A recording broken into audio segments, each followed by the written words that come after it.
So guys, what's going on? Welcome back to the channel. It's the match reaction for Nottingham Forest 1, Man United 0. The international break is over and Man United are well and truly back. Back to reality. Another loss in the Premier League for Manchester United. A chance to make it back-to-back wins for the first time this season. And we are in April and we still couldn't get the job done. And of course it was Elanga. Of course it was, who just ran the show the whole night. The player which Manchester United will definitely want back now. Or wish we could have back, I could say. Because that guy is phenomenal. That guy this season has been absolutely fantastic for Nottingham Forest. While we have Garnacho, Xerxes and Højlund who can't do nothing. Shocking. Sickening, isn't it? Absolutely sickening. For the first time, I was actually confident. Going into the game. The last couple of games, the Sociedad game, the Leicester one, we've turned a corner. We started playing well. I've seen improvement. I like what I'm seeing.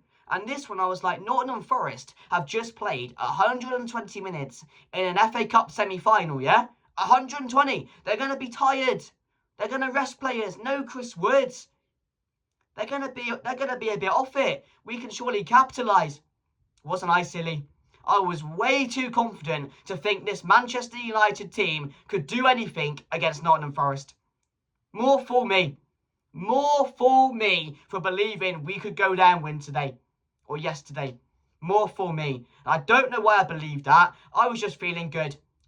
I was feeling good. I had enough of international football. I was thinking, surely we got to turn a corner. And, we played well against Forest. We did. We had most of the ball. We were creating good opportunities. We were getting into good positions. Our passing was crisp. And you can see that the team is improving. That's the positive I'm seeing. The team is finally starting to adapt to Ruben Amorim's system. They kind of know their roles, their positions, where to be, how to cause a threat to the teams. But our major problem is we lack a goal threat. We can't score. If Bruno Fernandes doesn't turn up or doesn't score our goals, nobody else can. Nobody else can. And that's our major problem. You got Højlund up top, who came on off the bench, and fair enough, he put himself about, put himself in good positions, was running around without causing a threat to Nottingham Forest goal. I don't think he had a single shot. You got Xerxes, dancing feet. When he's on the ball, he's really good to watch. It's a really good watch, I can't lie. I'm enjoying watching him. It's good improvement. But he's not going to score you goals. He's not going to do that. He's not going to get you enough goals in a season to lead the line for Manchester United. And then, the one that frustrates me the most, Alejandro Garnacho. I was fuming at him yesterday. Every time he got the ball, he just had pot shot after pot shot after pot shot, and it was taking the piss. It really, really was. The whole game, he was so frustrating to watch. He was overdoing it. He was losing the ball. And he was just being so greedy. And I've had enough of it. I've been seeing it all season from him.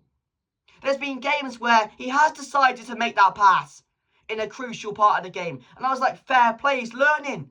But then the other side, the next game, you go and see exactly what we saw yesterday. And he gets the ball. He doesn't look up. He doesn't look for the extra pass or the better opportunity. He just goes for it himself every time. And every shot was going over the bar. It was going wide. And he's putting his hands into his face in frustration. Learn to pass the ball, mate. Be more composed. Be more disciplined. It will make you a better player. Stop thinking about yourself and think about the team. He didn't even come off on the day. We allowed him to go and do this for 90 minutes straight. I'm not having it.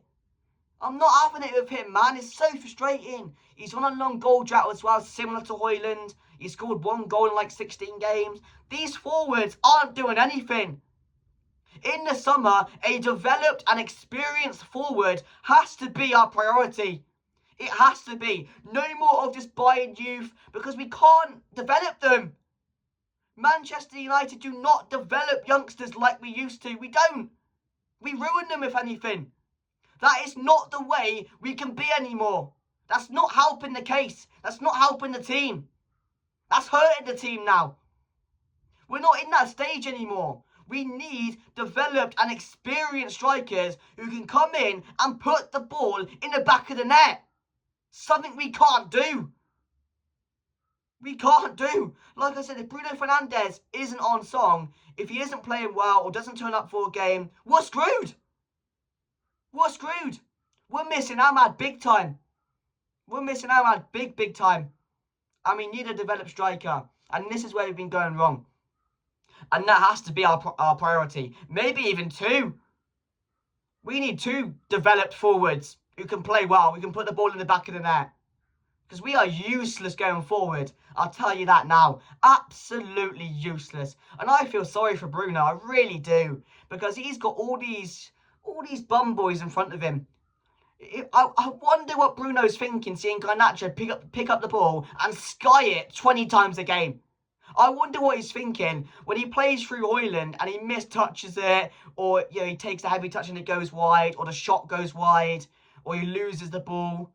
Like, it's an absolute joke. It really is. Like, we played well. We were the better team without causing a threat to the opposition. I can't explain it because it doesn't make sense. But that's how bad we were on the night. We weren't good. We might have been the better team. We might have played well. Like I said, our passing was crisp. You can see we're improving. But the improvement is minor. It's not major. It's minor improvement. And I did say this was going to take a very long time. And it is. It is. And you can finally see they're starting to adapt to where they need to be. But the issue is the quality of the players. They're not good enough. They're not. They're shocking. But yeah, it was really frustrating because, like I said, I was confident going into it. It was a great chance to beat Forest because, they played 120 minutes. Could you imagine if we played 120 minutes? We would have lost that game 4 or 5-0. But we can't do the same to a weakened Forest team, can we?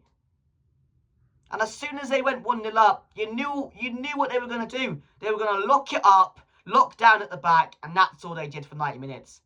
Or the rest of the 80 minutes or whatever it was after Elanga scored. But the Elanga goal in itself is criminal. Garnacho gets left for dead. Pull him down and take the yellow.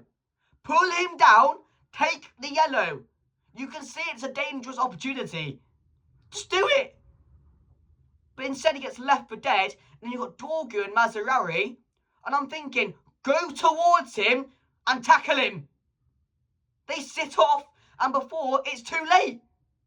Before they try and tackle, it's too late. Elanga gets a shot off, and Anana might as well have not been in there.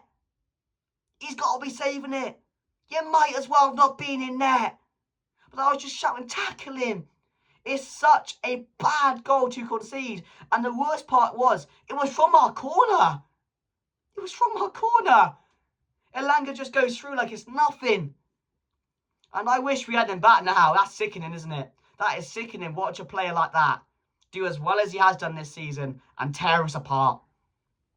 Tear his former club apart. But other than that, I thought Lenny Yoro was my man in the match. I thought he was really, really good. There was a tackle towards the end, which was a phenomenal tackle in itself, really. It saved the game, and we could have gone and got the equaliser. Maguire, last minute, off the line. So frustrating because the goal was never coming until then.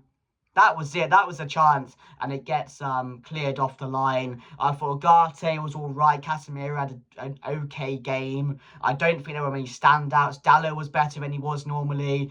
Dorgu had a bit of an off game. Had a few opportunities at goal. You can't really say nothing about our forwards because they were shit. It's as simple as that.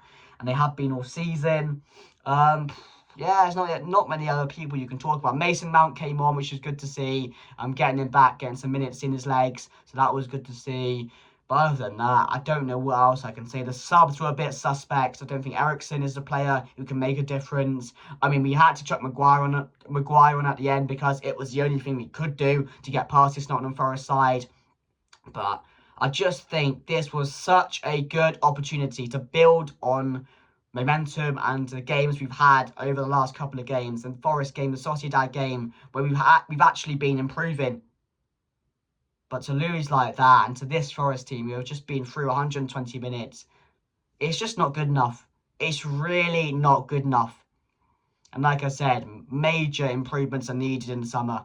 We have to prioritise 2 or 3 forwards. It's as simple as that. We might get a bit of joy then. We might actually score some goals. You know what I mean? So, yeah, frustrating on the night. Man of the match, Lenny Yoro.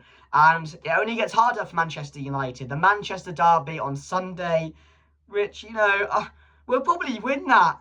We'll probably go and win that game. And then we got the big one, the one I'm looking forward to the most, the one that matters, Lyon on Thursday.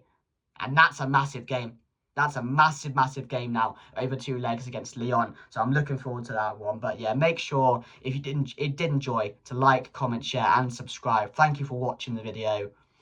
Oh, we are back, aren't we? Reality watching Manchester United.